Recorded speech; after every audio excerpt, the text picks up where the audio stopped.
happened so fast I barely had time to think. I was hauling a bundle of dead branches up a steep path when I heard a sharp crack, almost like a gunshot. Instinct made me whip around. For a second, nothing. Just the lazy swirl of mist above the treetops. Then I saw it. Something white, small, tumbling through the air, bouncing hard off a jagged ledge before vanishing into the brush below.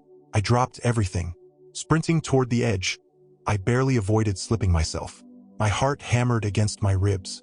Peering down, I scanned the rocks and twisted bushes. Nothing.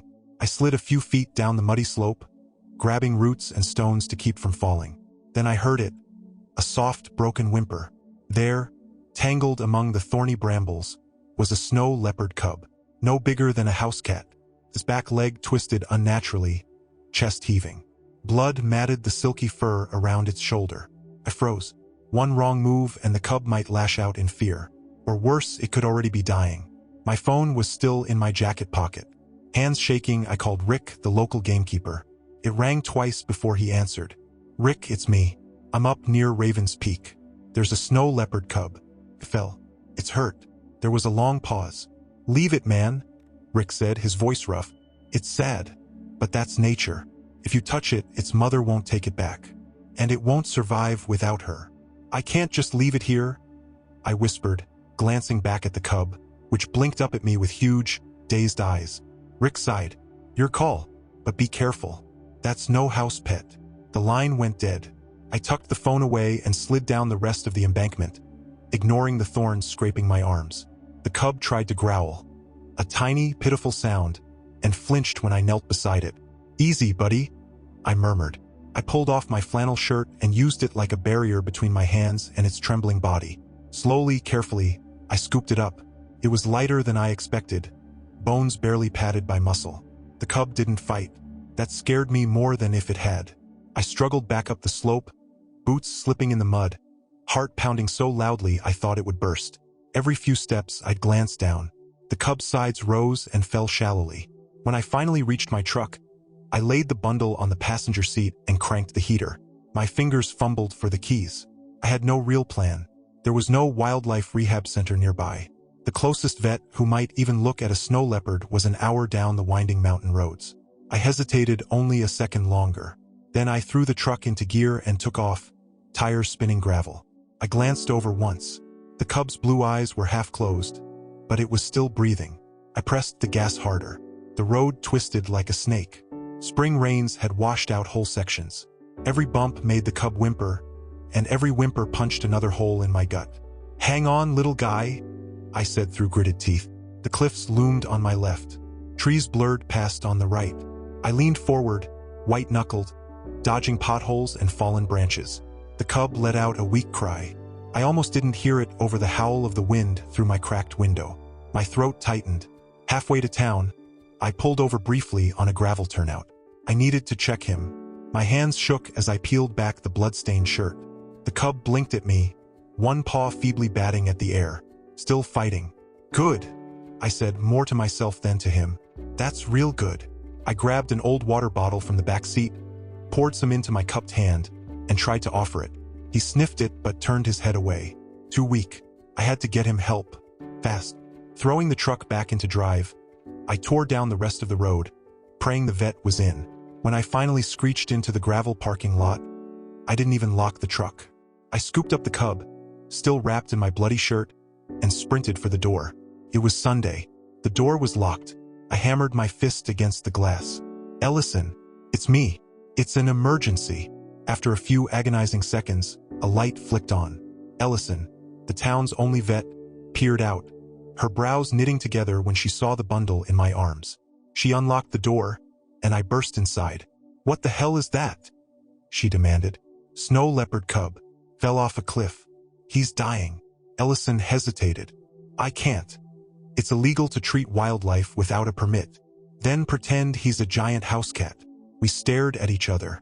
Then, bless her, she cursed under her breath and waved me toward the exam table. I laid the cub down, heart hammering, sweat soaking through my shirt. "Close the blinds," she snapped. "And for God's sake, don't tell anyone." As she worked, murmuring to herself, I sank into a chair, head in my hands. For better or worse, I was in it now, and somehow, deep down, I knew this was only the beginning. Ellison moved fast once she made up her mind. She pulled on gloves, clipped the fur around the cub's wounds, and muttered things I couldn't quite catch. The exam room smelled like antiseptic and wet fur. I stood back, useless and trembling, feeling like every second was another mile slipping between life and death. "He's got a broken femur," Ellison said grimly, probing gently along the cub's back leg, "and possibly internal bleeding." I swallowed hard. "Can you fix him?" "Maybe, but it's tricky. He's tiny. He's not built to survive this kind of trauma." The cub whimpered softly, his paw twitching. Ellison shook her head. "No sedation. He wouldn't survive it. We'll have to stabilize him manually." I found myself nodding even though I understood almost nothing about what that meant. She worked methodically, splinting the leg with thin rods and gauze, cleaning and wrapping the worst cuts. She set up in 4-drip, taping the line gently to the cub's shaved foreleg, and adjusted the flow. "Fluids first," she muttered. "Then we'll see." I perched on the edge of a plastic chair, watching every tiny movement. The cub's breathing was shallow but steady. His nose twitched once, picking up the sterile air. "What's his best shot?" I asked, my voice rough. "He needs warmth, fluids, quiet, and time," Ellison said. "That's all I can give him." I looked down at the fragile creature bundled in gauze and pain. He looked impossibly small against the wide metal table. "I'll stay with him," I said without thinking. Ellison gave me a long look but didn't argue. "Fine, but keep it quiet. And if anyone asks, you found an injured lynx, not a snow leopard." I nodded. Hours bled away in the fluorescent-lit room. I barely noticed. Ellison checked in periodically, adjusting the drip, checking his temperature, listening to his heartbeat. At some point, she brought me a blanket and a cracked coffee mug filled with something dark and bitter. "Thanks," I mumbled. She sat across from me, elbows on her knees. "You know," she said quietly, "if he lives, he can't stay here. Snow leopards are protected. Authorities will have questions." "I'll figure it out," I said. She studied me for a long time. "You're serious, aren't you?" "Yeah." A soft sigh escaped her. "Then you better be ready for whatever comes next." I nodded again, feeling the weight of that truth settle into my chest. Morning crept in under the blinds before I noticed. Ellison was dozing lightly in a chair. The cub stirred, letting out a small, rasping whine. I jumped up, knocking over the empty coffee mug. Ellison jolted awake. "Easy." We both leaned over the table. The cub opened one eye, pale blue, glazed with exhaustion, and let out a weak mewl. "That's good," Ellison said, checking the 4. "That's real good." I felt an ache behind my ribs. "Can he come home with me?" Ellison hesitated. "He needs more care, but maybe safer than staying here."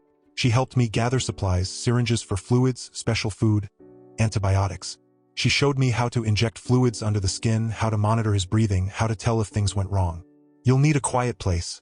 Warm. No loud noises. No other animals." "I've got a shed out back," I said. "It's insulated." "That'll do," she said. "But you'll have to be careful. He's still wild. He could turn on you if he gets stronger." I nodded. When we finished, I wrapped the cub carefully in a clean towel and tucked him into a cardboard carrier lined with more blankets. His breathing hitched but stayed steady. I met Ellison's eyes one last time before leaving. "Thank you." "Don't thank me yet," she said grimly. "Get him strong enough to survive. Then we'll talk." I carried the box to my truck, heart pounding with every step. The drive back was even worse than the drive there. Every bump and jolt made me wince. I drove with one hand hovering over the carrier, as if I could somehow shield him from the road. The rain had started up again, misting the windshield and slicking the narrow roads. I took the turn slow, tires slipping now and then. When I finally pulled into my driveway, the sun was just peeking over the mountains. I grabbed the carrier and hurried into the shed. It was warmer than the morning air, smelling of sawdust and old earth. I had already set up a little area with blankets, a heat lamp, and a shallow bowl of water. I knelt, placed the carrier down, and gently opened it. The cub didn't move at first. Then he gave a soft grunt and inched his nose toward the heat. I watched, heart in my throat, as he curled up, tightly, painfully, beneath the lamp. "You're safe now," I whispered. But even as I said it, I knew it wasn't true. Nothing about this was safe. Nothing about this was certain. And deep down, I had the gnawing feeling that the hardest part was still ahead. The first few days were a blur of exhaustion and quiet terror. I set alarms through the night to check his breathing, to adjust the heat lamp, to inject fluids under his loose skin just like Ellison had shown me. I moved through it all like a man underwater, clumsy but determined. The cub slept most of the time, curled tight against the warmth. His leg, splinted and wrapped, twitched sometimes, and once he cried out in his sleep, a thin, heart-wrenching sound. By the fourth day, he opened both eyes fully. Those icy blue orbs stared at me, hollow and confused. "Morning, little guy," I murmured, placing a shallow bowl of a special milk formula beside him. He sniffed it, licked once, then turned his head away. "Come on," I urged softly. "You gotta eat." He refused, again and again. By evening, desperation gnawed at me. His ribs were too visible. His strength wouldn't last forever. I tried dipping a finger into the formula, holding it to his nose. For a moment he hesitated, then lunged, snapping weakly at my hand. I jerked back, heart hammering. "Okay," I breathed. "Okay." I wrapped a thick towel around my hand and tried again, more careful this time. Slowly, stubbornly, he accepted a few drops. Not enough, but it was something. Afterward, he sank back against the blankets, exhausted. I slumped beside him, feeling a cold knot of fear in my stomach. Was I doing the right thing? Was I helping? Or just dragging out his suffering? The next afternoon, Mark showed up. He stood at the edge of the shed doorway, arms folded. "You're crazy," he said flatly. "Good to see you too," I muttered. He stepped inside, looking down at the cub with narrowed eyes. "You know this is illegal, right?" he said. "You're not a rehab center. You're a guy with a warm shed." "He's alive," I said, more defensively than I intended. "For now." I stood up, squaring my shoulders. "What do you want me to do? Leave him to die?" Mark shook his head, exhaling hard. "I'm saying you're not thinking long-term. He's a wild animal. You can't keep him." "I know," I said quietly. "Then act like it. Find someone, a real wildlife center. Let them handle it." I didn't answer. Mark's voice softened. "You're doing this because you care. But caring isn't enough." I watched as the cub stirred weakly, one paw batting at the edge of the blanket. "Just think about it," Mark said. He clapped me on the shoulder once and left. I sat there long after the door swung shut. Was he right? That night, under the dim bulb of the shed, I tried again. I offered the formula, patience stretched thin. The cub's lip curled in a weak growl, but this time he drank. A little, hesitant lapse, tongue flicking nervously. I nearly wept. "That's it," I whispered. "Good boy." After he finished, he licked his nose once and, for the first time, his gaze met mine not with fear, but with something almost like recognition. It was a small thing, probably meant nothing, but to me it felt like a promise. The next few days were a grind of tiny victories and crushing doubts. He took more formula. He tried to stand, and collapsed but tried again. He growled when I changed his bandages, a pathetic, broken sound that still made me smile. But every step forward reminded me of the truth. He was getting stronger, wilder. The shed walls wouldn't hold him forever. One evening, as the sunset burned gold over the mountains, I sat outside the shed, back against the rough wood. The cub was sleeping inside, breath slow and steady. I pulled out my phone, stared at Rick's number. I could call, admit defeat, hand him over to the gamekeepers. They'd take him, maybe relocate him, maybe worse. I put the phone down without dialing. I didn't know if I was doing the right thing, but for now he was alive, and sometimes that had to be enough. I stood up, stretched, and peered inside. The cub stirred, opening one eye lazily. "Hey," I said softly, "we're not done yet." His tail flicked once against the blankets, and for the first time since all this began, I allowed myself a fragile sliver of hope. It was clear he couldn't stay cooped up in the shed forever. A week passed, then two. His limp grew less pronounced. His fur thickened into a soft armor. The once frail cub was now a restless storm of energy, pacing the small space, testing every wall, every corner. It was time. One crisp morning, I opened the shed door wide and stepped back. He hesitated, nose twitching at the unfamiliar sense beyond. "Go on," I urged. "Let's see what you've got." He took a tentative step, then another, his wounded leg dragging slightly but stronger than before. The sunlight caught his fur, lighting up the pale spots across his back. I followed at a distance as he prowled the yard, sniffing at old logs and patches of moss. Every sound, every rustle of leaves or chirp of a bird, made him freeze, muscles taut. Instinct, still there, still strong. Over the next few days, we built a routine. Early mornings, short excursions into the lower woods. I carried a heavy stick, just in case, but he never strayed far. He circled me warily, always keeping me in sight. He was growing, faster, sharper, and wilder. By the second week, he was stalking shadows, crouching low before pouncing on drifting leaves. His growls, soft but real, sent shivers up my spine. "You're almost ready?" I said one evening as we sat by the creek, the last rays of sun painting the water in gold. He didn't answer, of course. He just watched the current, ears flicking at every distant noise. Still, a part of him lingered close to me. He'd brush against my boots sometimes. He'd glance back if I paused too long. The bond was there, fragile, complicated, and it terrified me, because I knew it couldn't last. The real world wouldn't be as forgiving as I had been. One morning, after a particularly restless night, I decided it was time to push a little further. We drove up to a trailhead higher in the mountains. Steeper paths, denser forest. I figured he needed to feel the wild properly again. The sun was barely up when we set out. The air was sharp with the scent of pine and melting snow. Patches of mist clung to the ground like lost spirits. He bounded ahead at first, testing the terrain, his tail a white blur among the trees. I kept my distance, letting him lead. Half an hour in, we found a clearing where a fallen tree stretched across a small ravine. He crossed it in 2 graceful leaps, barely faltering. I grinned. "You're showing off now," I called. He turned, ears flicking, and for a moment, just a heartbeat. Our eyes met across the gap. Then he vanished. It happened so fast I barely processed it.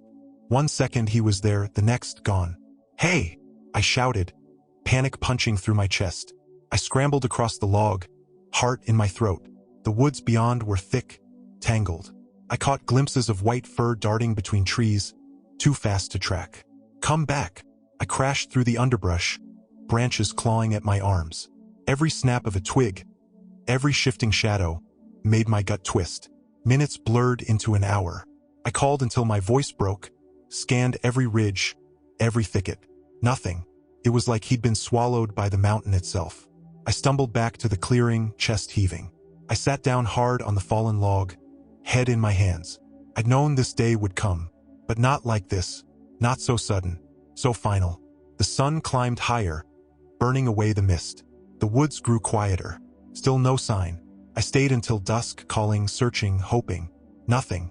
Finally, with legs like lead, I made my way back to the truck. The ride home was a blur. The shed felt too empty, too still. His blankets lay crumpled in a corner, the heat lamp cold. I sat there long into the night, staring at the open door. Maybe he'd found his place. Maybe he was stronger than I thought. Maybe this was the right ending.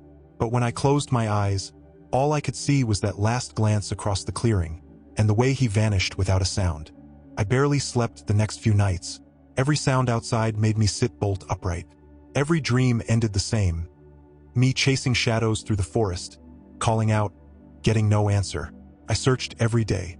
First, I went back to the clearing, walked the trails we'd taken together, climbed the ridges where he used to perch, watching the world with those glacier blue eyes. Nothing. Not a paw print, not a snapped branch, not even the faintest hint of fur caught on the underbrush. The forest was vast and uncaring, swallowing all signs of life like a secret. By the 3rd day, hope was fraying thin. Doubts gnawed at me.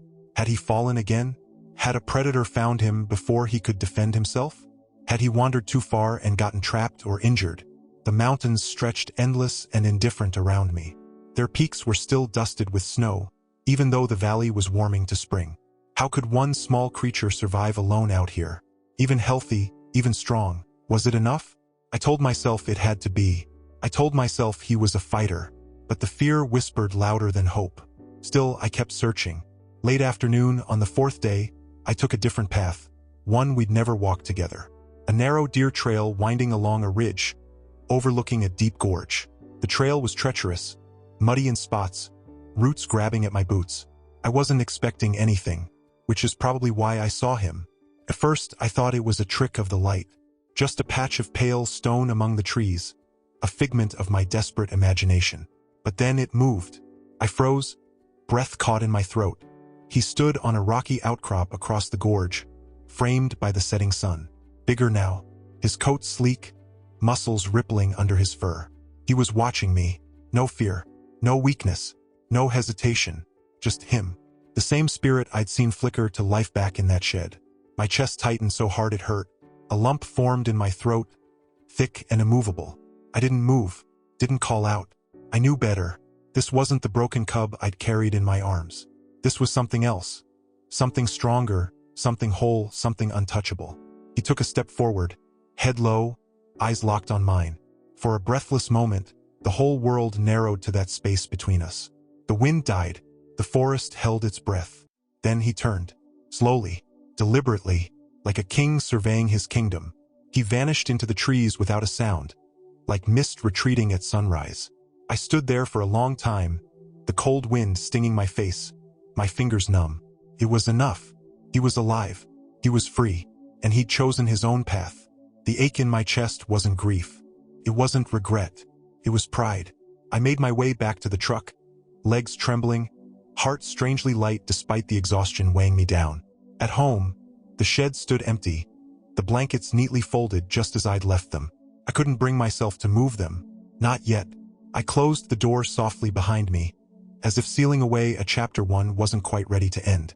The next morning, I brewed a pot of coffee and sat on the porch, staring at the mist rolling off the mountains.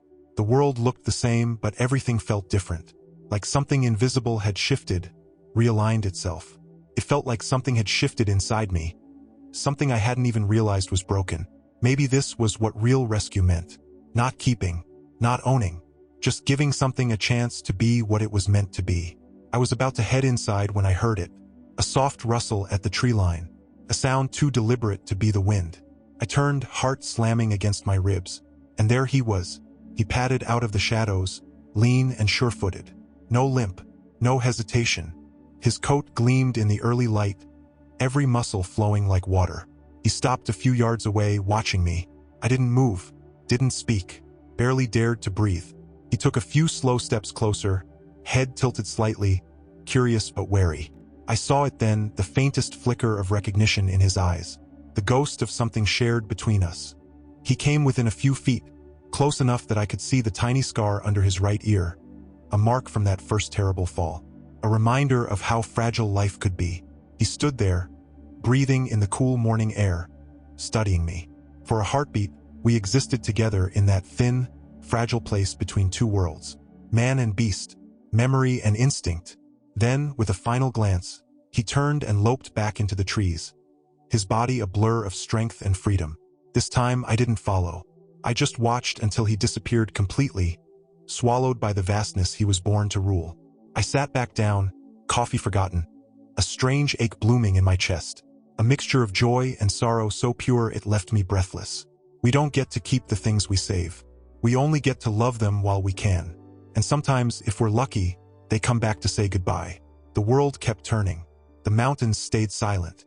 And somewhere out there, a snow leopard was carving his path through a wilderness that had tried to claim him, and failed. And maybe, just maybe, he'd remember the strange human who helped him find his way back home.